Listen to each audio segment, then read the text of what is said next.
오늘은 부메랑이 된 헤렘이란 제목으로 함께 말씀을 나누도록 하겠습니다. 여러분, 부메랑이 무엇인지 잘 아시죠? 이 부메랑이라는 것은 이렇게 나무로 만들어진 투척 무기입니다. 원래 자리로 돌아온다는 의미에서 부메랑이다 이런 단어를 잘 쓰고 있는데요, 일반적으로 오스트레일리아에서 제일 먼저 사용되었지만 또 고대 이집트나 유럽에서도 비슷한 것이 발견되었다라고 알려져 있습니다. 어린 시절 또 운동장에서 이렇게 날려보았던 기억들이 있고요. 몇 해 전 인도네시아 가나 누산타르 신학교에 갔을 때 그 아이들과 함께 이 부메랑과 원반을 던졌던 기억도 납니다. 이 부메랑인 것이 참 신기한 도구인데 이게 다시 돌아온다는 것이 참 신기한 기구입니다. 우리 지난주에 살폈던 것처럼 하나님께서는 이스라엘 백성들에게 여리고를 점령하라 말씀하시면서 헤렘 전쟁을 선포합니다. 헤렘이라는 것이 무엇인가요? 헤렘이라는 것은 완전히 진멸하는 것이고 온전히 하나님께 바치는 것을 헤렘이다 이렇게 이야기하는 것입니다. 이 헤렘 전쟁, 여리고 전쟁의 특징이 있는데 이렇게 온전히 하나님께 드리는 헤렘의 전쟁이고 또 하나님의 전쟁이라는 거예요. 거룩한 전쟁이라는 의미에서 성전이다 이렇게 표현하기도 하고, 또 하나는 하나님의 심판의 성격이 있는 것이 헤렘 전쟁의 성격입니다. 이스라엘 백성들은 여리고 성을 그 헤렘 전쟁, 헤렘의 원칙 가운데 그것을 진멸하게 됩니다. 여리고 성이 무너져 내리게 되지요. 이스라엘 백성들은 큰 승리를 경험하면서 너무너무 기뻤을 것입니다. 가나안 첫 성을 그렇게 이겼을 때에 그들에게 말할 수 없는 기쁨이 있었던 것이죠. 그런데 오늘 성경 본문의 말씀을 보시면 그 헤렘의 원칙이라는 것이 여리고 백성들에게 적용되는 것이 아니라 돌아서 다시 이스라엘 백성들에게 그 헤렘의 원칙이 비치고 있는 것을 보게 됩니다. 부메랑처럼 다시 돌아서 이스라엘 백성들에게 미쳐지는 것을 보게 됩니다. 1절 말씀은 전체 내용을 잘 설명해 주고 있는데 1절 우리 다 같이 읽도록 하겠습니다. 같이 읽겠습니다. 이스라엘 자손들이 온전히 바친 물건으로 말미암아 범죄하였으니 이는 유다 자손 세라의 증손 갈미 아들 아간이 온전히 바친 물건을 가졌습니다. 여호와께서 이스라엘 자손에게 진노하시니라. 그렇죠? 온전히 바쳤다, 저게 헤렘이죠. 저 헤렘을 건드렸다 이렇게 표현하는 것이죠. 큰 승리 이후에 패배하고 있는 이스라엘 모습을 잘 보여주고 있습니다. 하나님은 이스라엘 백성들이 하나님께 온전히 바쳐진 물건, 하나님께 온전히 드려진 물건 헤렘 때문에 범죄함이 일어났다 지적하고 있죠. 성경을 자세히 보시면 이 헤렘의 법칙이 이스라엘에게 부메랑처럼 돌아오고 있는 모습을 우리는 발견하게 됩니다. 근데 참 흥미로운 게 무엇이냐면 하나님은 아간 한 사람이 범죄했는데 이스라엘이 범죄하였다라고 표현하고 있는 것입니다. 이 죄의 영향력 때문에 그렇다 이렇게 해석하기도 합니다. 일리 있는 해석입니다. 그러나 저는 이 본문은 헤렘의 관점에서 해석되어져야 된다 이렇게 생각합니다. 헤렘이 무엇입니까? 온전히 통으로 바쳐진 것을 이야기하는 것이죠. 하나님은 아간과 언약을 맺은 것이 아니고 이스라엘 전체와 언약을 맺었다라는 것이죠. 이스라엘 공동체 전체는 온전히 바쳐진 헤렘으로서, 통으로 바쳐진 헤렘으로서 하나님과 언약된 것입니다. 더치페이 하듯이 각자가 하나님과 언약된 것이 아니고 이스라엘 전체가 헤렘으로서, 하나로서, 통으로서 언약된 것이라는 것을 본다면 곧 아간의 범죄가 곧 공동체 전체의 범죄라는 것을 우리는 알게 됩니다. 가장 대표적인 예가 무엇이냐면 아담의 범죄가 그런 것이다 라는 것을 우리는 잘 알고 있습니다. 로마서 5장 12절 말씀 보시기 바랍니다. 그러므로 한 사람으로 말미암아 아담을 이야기하는데요, 말미암아 죄가 세상에 들어오고 죄로 말미암아 사망이 들어왔나니 이같이 모든 사람이 죄를 지었으므로 사망이 모든 사람에게 이르렀느니라. 아담이 범죄했는데 성경은 모든 사람이 죄를 범하였다 이렇게 표현하는 것이죠.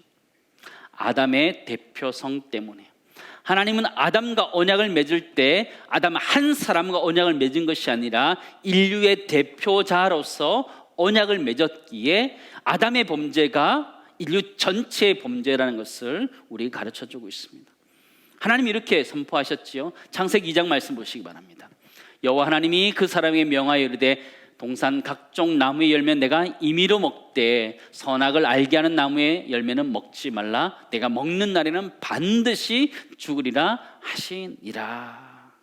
하나님은 아담과 언약을 맺으셨지만 그 언약의 관계는 인류 전체에 미치고 있는 것을 우리는 보게 됩니다. 아간의 범죄로 다시 돌아왔어요. 아간 한 사람의 범죄이지만 이 범죄는 그 한 사람의 범죄가 아니라 이스라엘 공동체 전체의 범죄라는 것이죠. 하나님은 이스라엘 공동체를 헤렘의 관점으로 지켜보고 있음을 우리는 보게 됩니다. 그냥 단순히 아간 한 사람의 범죄다 이렇게 보는 것이 아니고 온전히 드려져야 되는 이스라엘 공동체의 모습으로 하나님 그것을 바라보고 계시다는 것이죠. 그런데 아간은요, 헤렘의 관점으로 바라보는 것이 아니라 나 하나쯤이야, 괜찮겠지 이러면서 범죄하고 있는 모습을 우리는 보게 됩니다. 그렇게 되므로 결국은 이 여리고 땅으로 가야 되는 그 헤렘의 칼날이 다시 이스라엘 백성들에게 부메랑처럼 돌아오고 있는 모습을 우리는 발견하게 됩니다. 여러분, 무엇을 발견하게 됩니까? 하나님은 가나안 족속의 가증한 것, 범죄한 것 때문에 그들을 진멸하기 위해서, 온전하게 없애기 위해서, 제거하기 위해서 하나님께서는 헤렘을 선포하셨어요. 그러나 이스라엘 백성들이 순종하지 못했을 때 다시 그 헤렘의 원칙이 이스라엘 백성들에게까지 오고 있는 것을 보게 되시오. 여러분, 어떤 하나님이신 것 같아요? 우리 하나님은 공의의 하나님이시라는 것을 명확하게 가르쳐주고 있다는 것이죠. 첫 번째 나누기 원하는 것은요, 부메랑이 되어서 돌아온 이 헤렘의 법칙이라는 것은 공의의 하나님 되심을 정확하게 우리들에게 보여주고 있다는 것이죠. 사랑하는 성도 여러분, 하나님은 우리 편인 줄 믿습니다. 그렇죠? 하나님은 내 편이다, 분명히 성경은 말씀하고 있어요. 그러나 우리가 범죄하였을 때에 하나님이 내 편이냐? 그렇지 않아요. 하나님, 우리가 범죄하였을 때 정확하게 징계하시고 책망하시고 책짓질하시는 분이 하나님이시라는 것을 우리는 잊어서는 않은 거예요. 죄에 대하여 진노하신 하나님 모습 때문에 그 부메랑과 같이 헤렘의 법칙이 이스라엘 공동체 가운데 돌아오는 것처럼 우리가 범죄할 때에는 우리 모두가 하나님 앞에, 공의의 하나님 앞에 벌벌 떨어야 되는 것이 우리 인류라는 것을 잊지 마시기 바랍니다. 다윗이 범죄였을 때 하나님 가만두셨나요? 하나님 마음에 족한 자라 표현했던 그 다윗, 하나님 가만두셨나요? 그렇지 않아요. 심하게 책망하시고 꾸짖었던 것을 우리는 기억하죠.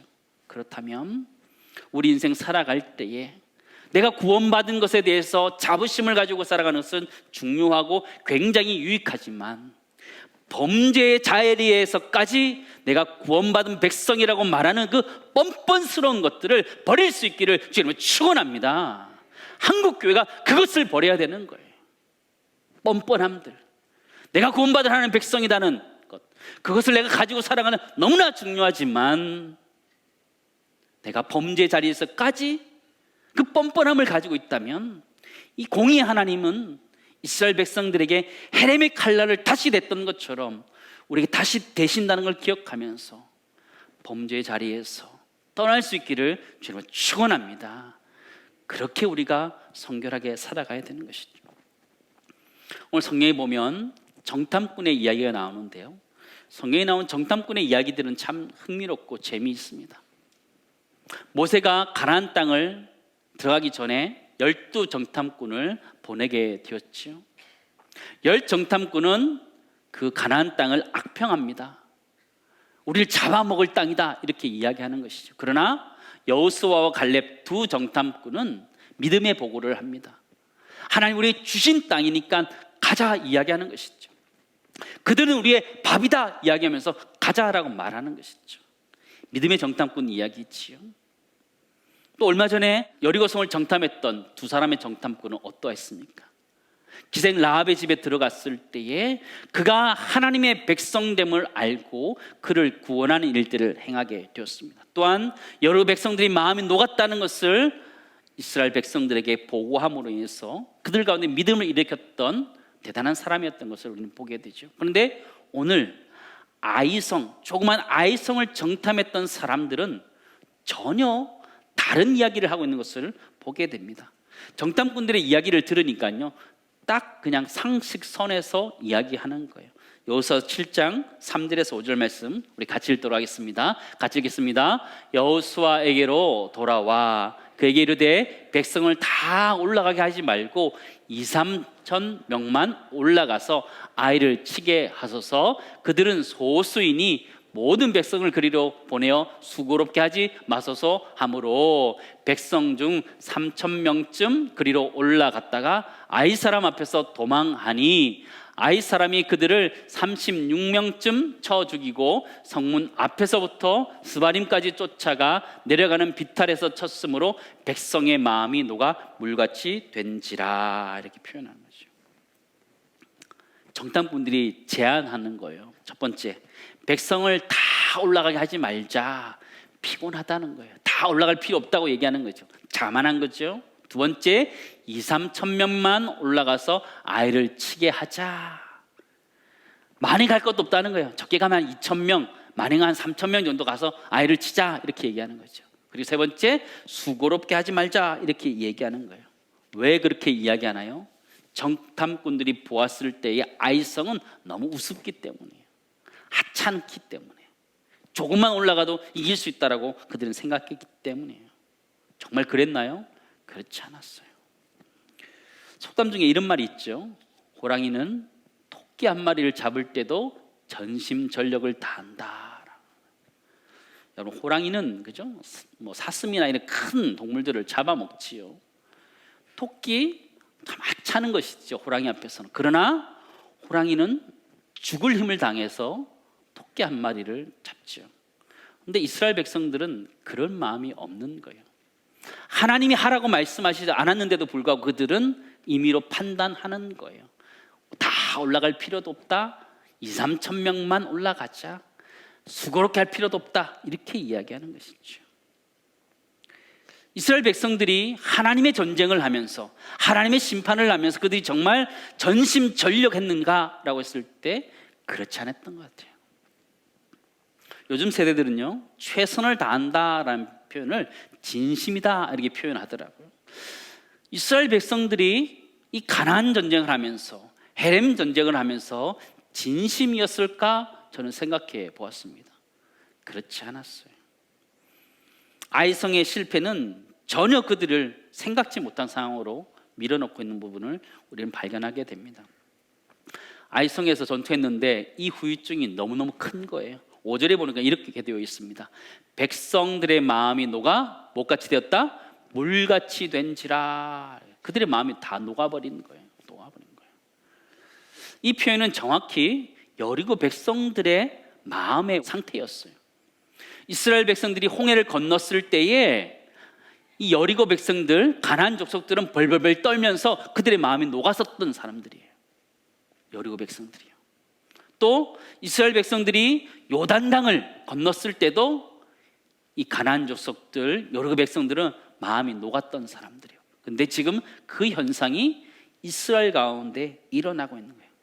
가나안 족속의 상황이 부메랑처럼 돌아와서 이스라엘 백성들의 상황이 되어버려져 있는 이 모습을 보게 돼요. 한순간인 것 같아요. 한순간. 기세등등했던 이스라엘 백성들이 벌벌 떨고 있는 이 장면을 보게 되는데, 더 웃긴 게 무엇이냐면 몇 명이 죽었냐라는 것이죠. 이스라엘 백성들이 몇 명 죽었다 성경 기록해요? 36명 죽었다 이렇게 표현해요. 한 사람의 생명이 귀중하지 않다 이런 얘기를 하는 것이 아니고, 고대 전쟁은 칼과 창으로 전쟁하는 것이기 때문에 36명 죽는 것은 일도 아니에요. 3,000명이 갔는데 36명이면 몇 퍼센트인 것 같아요? 1.2%가 손실된 거예요.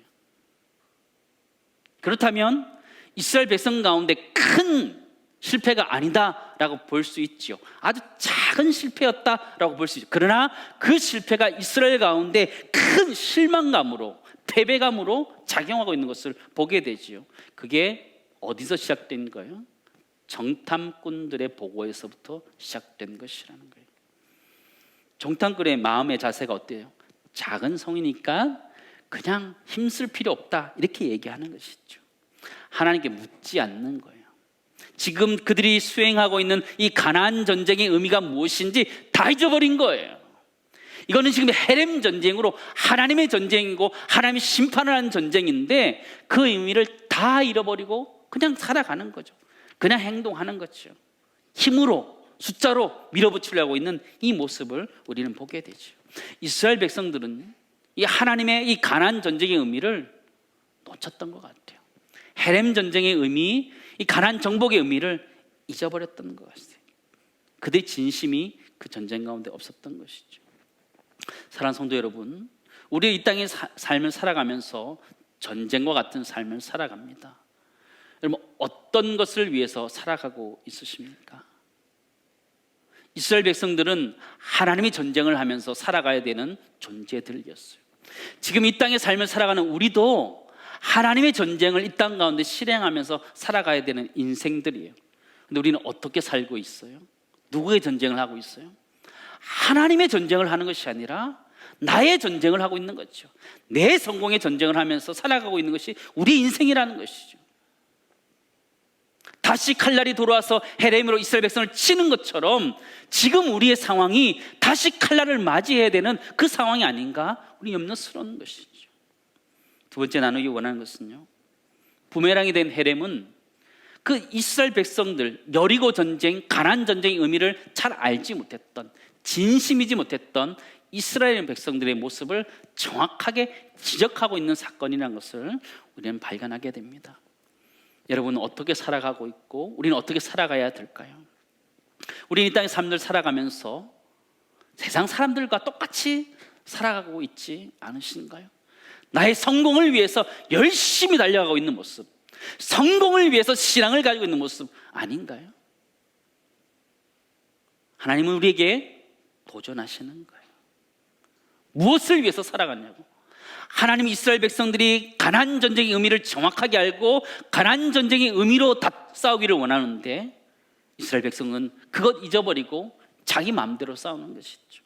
우리 인생이 아닌가 그렇게 생각되어집니다. 하나님 이 땅의 삶들을 살아가면서 하나님의 백성답게 살아가는 그 모습을 보이면서, 말씀에 순종하는 모습을 보이면서 그 전쟁을 살아가라 하는데 세상 사람들처럼 성공에 눈이 멀고 다른 것에 눈이 멀어서 살아가고 있는 우리의 모습이 아닌가 생각되어지는데, 그럴 때 하나님의 칼날이 우리에게로 향할 수 있다는 걸 기억하면서 돌이킬 수 있는 해가 우리 모두 있기를 간절히 소망합니다. 우리가 이 땅에 살아가야 되는 삶은 영적인 전쟁터입니다. 욥과 같은 삶을 살아야 되는 거예요. 욥기 1장 8절 말씀 보시기 바랍니다. 우리 다 같이 읽겠습니다. 여호와께서 사탄에게 이르시되 내가 내 종 욥을 주의하여 보았느냐, 그와 같이 온전하고 정직하여 하나님을 경외하며 악에서 떠난 자는 세상에 없느니라. 아멘. 이게 우리가 살아가야 되는 이 땅의 가나안 전쟁이라는 거예요. 우리가 영적인 세계를 다 알 수는 없지만 지금 내가 있는 자리에서 악에서 떠나고 온전하고 정직하고 하나님 경외하는 모습이 드러나야 된다는 것을 기억하시고 그러한 삶을 살아낼 수 있기를 간절히 소망합니다.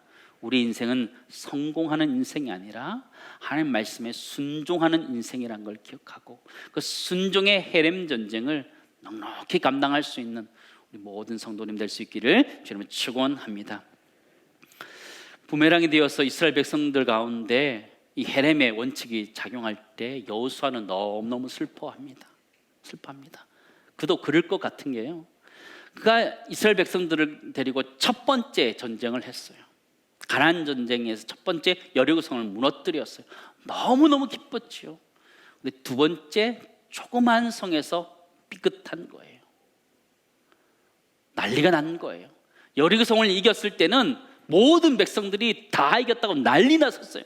근데 조그만 성 아이성에서 실패했는데 백성들의 마음이 다 녹아버린 거예요. 가나안 정복 다 물 건너 가버린 거죠. 너무너무 슬픈 거죠. 6절 7절 말씀 보시기 바랍니다. 여호수아가 옷을 찢고, 옷을 찢는다는 건 그의 마음을 찢는다는 의미를 가지고 있죠. 옷을 찢고 이스라엘 장로들과 함께 여호와의 궤 앞에서 땅에 엎드렸다.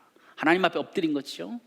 또 머리에 티끌을 뒤집어 쓰고 저물도록 있다가 이르되 슬프도소이다 주 여호와여 어찌하여 이 백성을 인도하여 요단을 건너게 하시고, 차라리 요단 저편에 두시지, 이런 얘기하는 거잖아요. 우리를 아모리 사람의 손에 넘겨 멸망시키려 하셨나이까 우리가 요단 저쪽을 만족하게 여겨 거주하였다면 좋을 뻔하였나이다. 이렇게 하는 거죠. 여호수아가 얼마나 슬펐으면 다시 돌아가고 싶은 거예요. 하나님 그냥 요단 저편에서 그냥 적당히 살 수 있도록 내비두시지 왜 이렇게 건너게 하셔서 실패를 경험하게 하십니까? 이렇게 이야기하는 거예요. 하나님 차라리 그냥 두시지요.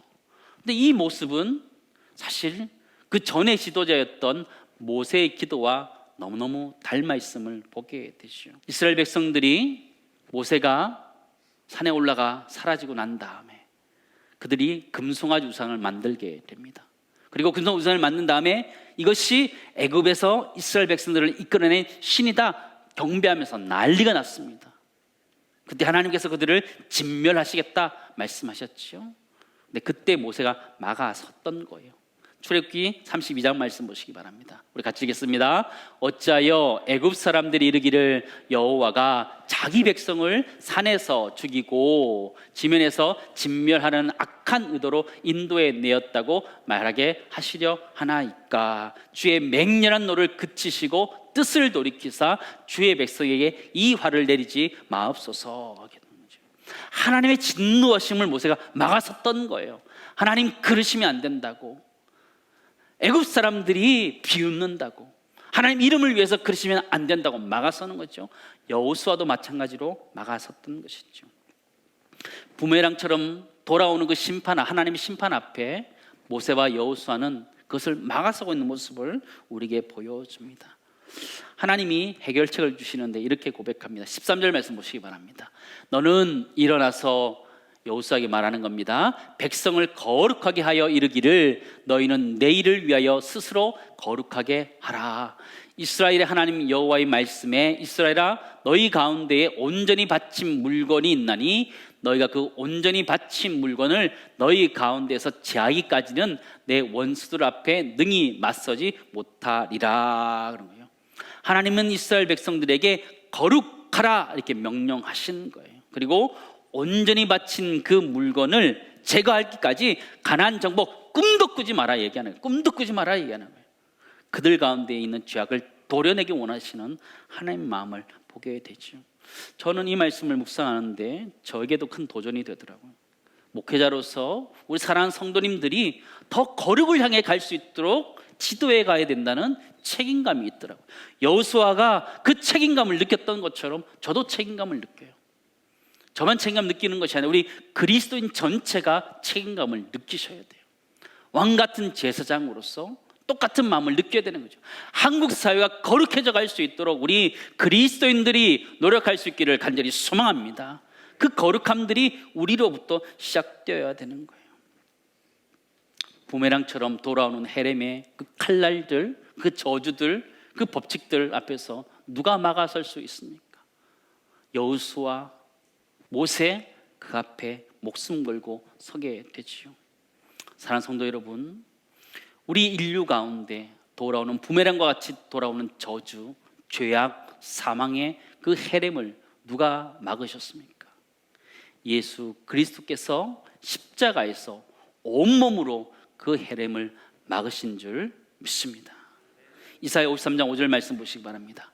그가 찔림은 우리의 허물 때문이요 그가 상함은 우리의 죄악 때문이라. 그가 징계를 받음으로 우리는 평화를 누리고 그가 채찍에 맞음으로 우리는 나음을 받았도다 말씀하고 있는 것이죠. 사랑하는 성도 여러분, 아담 한 사람으로 말미암아 온 인류가 범죄하여서 죄악 가운데 있었지만 한 사람 예수 그리스도의 순종함으로 말미암아 생명이 구원이 우리에게 왔음을 잊지 마시기 바랍니다. 로마서 5장 17절 말씀 함께 읽도록 하겠습니다. 한 사람의 범죄로 말미암아 사망이 그 한 사람을 통하여 왕노릇하였은즉 더욱 은혜와 의의 선물을 넘치게 받은 자들은 한 분 예수 그리스도를 통하여 생명 안에서 왕노릇하리로다. 아멘. 우리 인류의 부메랑처럼 돌아온 죄악들을 막아선 분은 바로 예수 그리스도이십니다. 우리 모두는 하나님 말씀 앞에 순종하고 예수 그리스도 앞에 순종함으로 인하여서 그 헤렘의 저주를 끊을 수 있기를 간절히 소망합니다. 마지막 세 번째 나누기 원하는 것은요, 부메랑이 된 헤렘은 오직 예수 그리스도만이 막을 수 있다라는 걸 기억하시면서 우리 모두가 예수 그리스도 안에서 생명을 누리고 예수 그리스도 안에서 진정한 자유를 경험할 수 있는 은혜가 우리 모두 있기를 간절히 소망합니다. 사랑하는 성도 여러분, 우리 모두가 하나님 앞에서 거룩하게 살기를 노력할 수 있기를 간절히 소망합니다. 때로는 넘어질 때도 있지만 바로 돌이킬 수 있는 그런 부메랑이 되었으면 좋겠어요. 저주가 돌아오는 것이 아니고 또 우리에게 진노가 돌아오는 것이 아니라 내가 하나님 앞으로 돌이킬 수 있는 그 영적인 부메랑 되었으면 좋겠습니다.